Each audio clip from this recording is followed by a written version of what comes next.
Once the damper assembly is removed from the fork, there is a video linked in the description to help you do that. We're going to need some shaft clamps. So the compression tube is 22.61. The shaft clamps I'm using are from eBay and they cost $180 for the master set. But there is a long list of grip 2 shaft clamps all over Amazon. And I did make a nice shopping cart for you for every single tool I use during the whole service. Now let's talk about replacing O-rings. So typically I do not replace the O-rings inside of my fork, but if your fork has a lot of miles or mud inside of it, it is very important to replace all the O-rings, and it does get a little bit sophisticated, and I will show you my mistakes and what to avoid.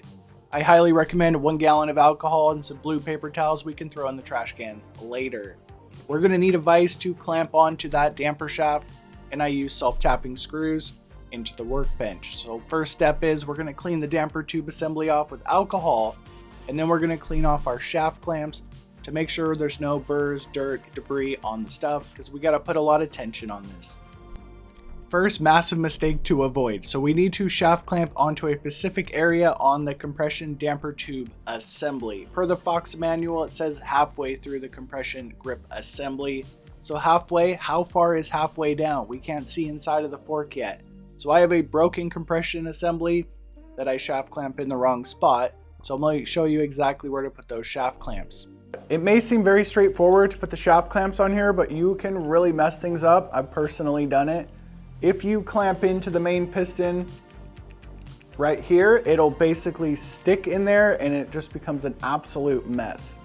So by placing the 22mm shaft clamps directly on the X, on the Fox, we can check that we are not clamping onto the main piston. Clamp into the direct middle part of the Fox logo or 53mm in. When we are shaft clamping, you want to make this tight enough to loosen the top cap, but not any tighter than needed because you could crush the damper tube assembly. When removing the top cap, so this is a broken damper I bought off Facebook, you need to be extraordinarily careful not to lose the balls and the springs underneath the top cap. So when you are taking this off, you want to be very delicate and have a rag underneath.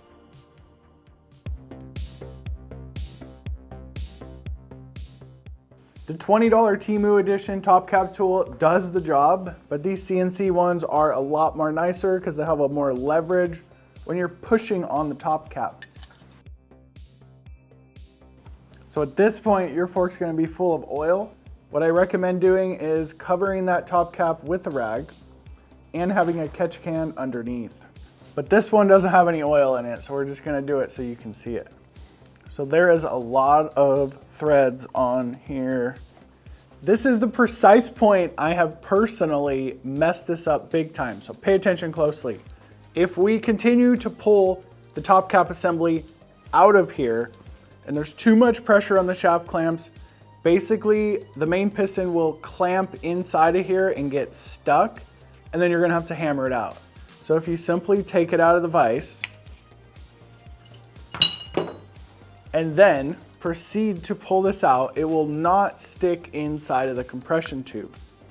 So it is very sticky in there, and you don't want extra clamping force in there. So the instructions, yes, they are official from Fox, but this video can really save you all the mistakes I've made taking these apart. So it came out free and clear. So if your main piston sticks inside of the compression tube, you have to literally tap it out with a hammer, and it's not a fun experience. At this point, the instructions want you to take the rest of this apart. What we're gonna do is stay on topic with the compression assembly. If you're a home mechanic and you wanna accept some of the risks of not replacing the O-rings, just go ahead and change the oil and start bleeding that compression tube. I think I have a video on that already. But this one, we're gonna go inside. I'm gonna show you how to replace all the O-rings, which is actually very time consuming and difficult. Replace the broken IFP. So number one reason you're gonna break stuff is you don't have good light. So make sure you have a flashlight. Like, I cannot see the wrench flats.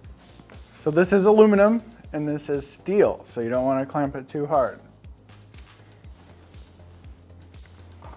The main compression piston assembly is held on with a 3mm.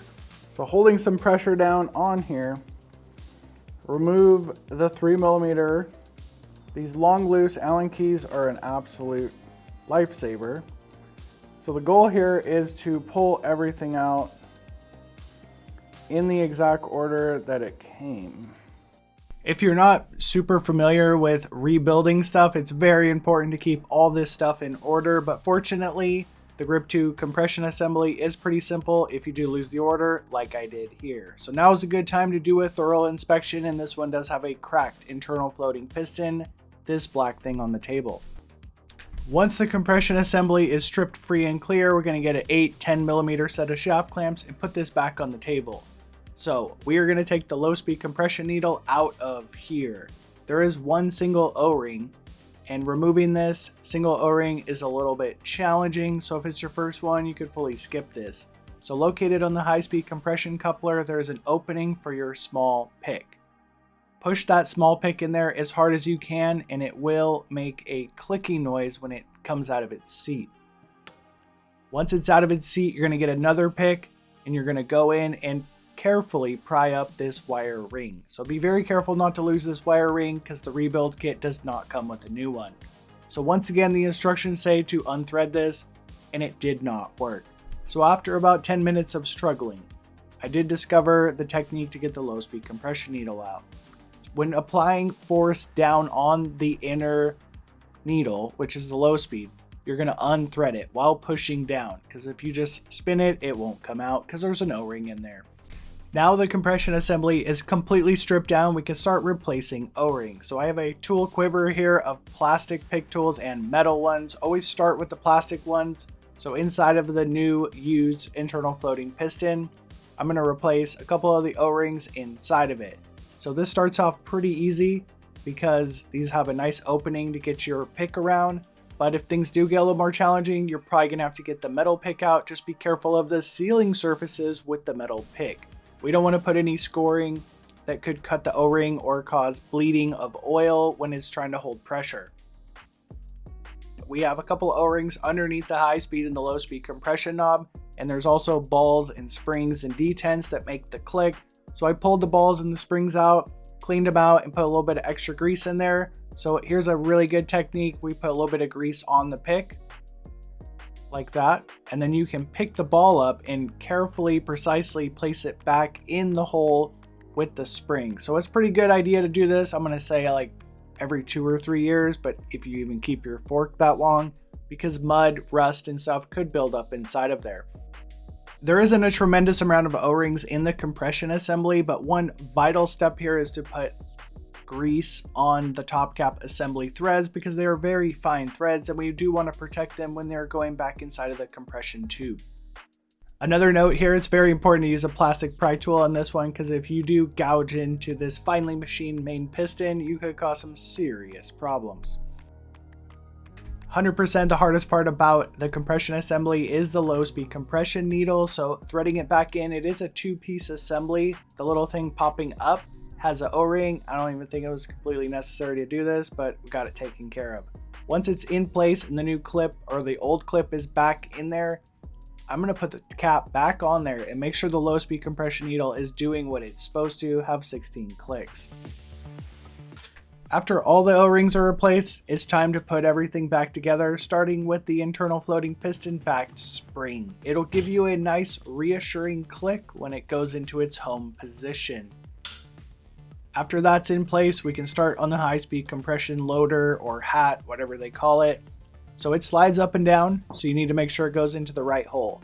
Holding your thumb on the internal floating piston down, we're going to index the high-speed compression loader into the hole.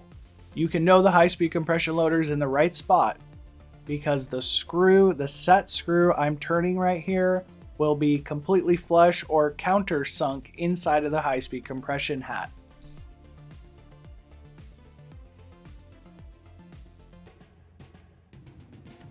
There's a couple spacers and washers that go onto the high-speed compression loader, and then you're going to put these two things here, they're called leaf springs, onto the high-speed compression loader hat. And then there's like a top cap thing that you cannot mess up because it indexes into this rod coming out of the loader. And I've probably called that 3 different names, but that piece on the screen.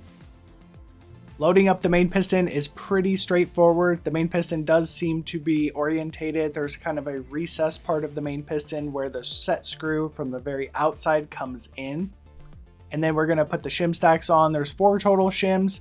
The biggest shim starts on the face of the main piston and then it tapers its way down. The torque setting for the 3mm last bolt is 1.9 Newton meters. So if you don't have an inch-pound torque wrench or a tiny little Allen key to do this, just don't tighten it too tight because it's very small machine threads. We're going to use shaft clamps, same as before. I pushed the rebound rod all the way down. Got the Nip-X pliers and cracked her loose. So it did take a little bit of force because there's a whole bunch of Loctite on the lower part of the assembly. Here's the high-speed rebound adjuster. So when you turn this thing into the slow setting, it does cover this port. So let's see how difficult it is to basically take apart and replace O-rings. So we're going to loosen up this set screw, which is like a 2mm, pretty exposed and easy to get to. Once that's off, we're going to need a 15mm cone wrench to loosen up the rebound piston.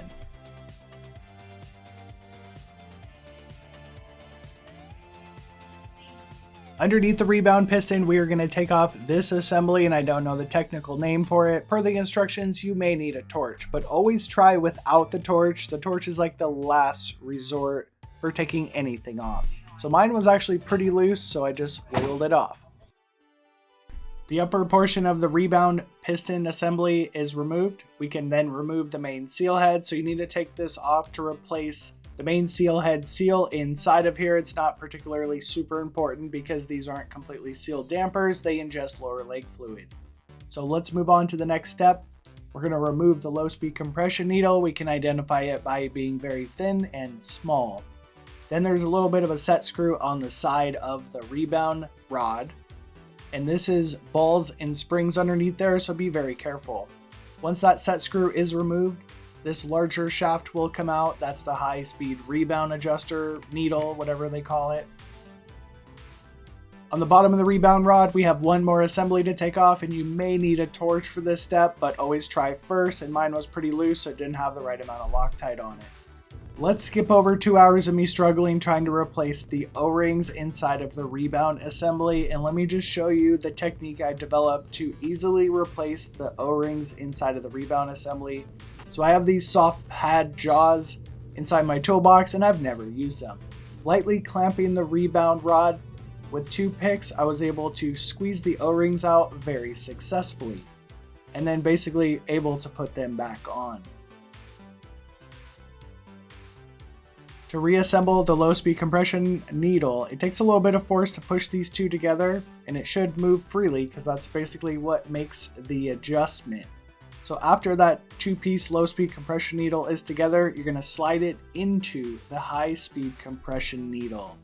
So once these two are joined, then it can go inside of the rebound rod itself. Once the 2 needles are into place, we can reassemble the upper and the lower parts of the rebound rod. Just don't forget to use Loctite. So I'm using orange Loctite, but I use an excessive amount because you do not want this stuff coming loose a little bit later. On the lower section of the rebound rod, we have the ball and the spring that makes the click, click, click. So there's only one set of balls and screws for the high and the low speed. So push these into place, and then there's a tiny little set screw that you do not want to make too tight. If you make it too tight, then the click, click, clicks don't work. So after I basically got the lower section done, I put the rebound adjuster on and everything was spinning freely. That's when I discovered you don't set that set screw too tight on the side. Working on the top part of the rebound rod, I used a whole bunch of Loctite because I do not want this stuff coming loose. You'd rather use an excessive amount of Loctite on things you don't need to than have your fork basically break down on the trail. Tightening up the top assembly on the rebound rod, pretty straightforward. And the main piston assembly is actually very straightforward as well. It's just the bottom section that's a little bit tricky.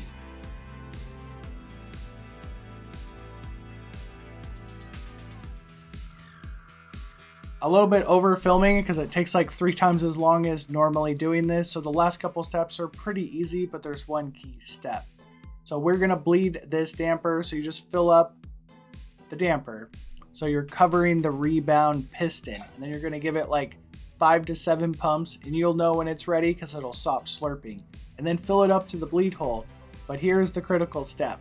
So do not do this in the shaft clamps because you may pinch the compression piston. Push this in by hand, freehand. It's a little bit awkward, but you can do this.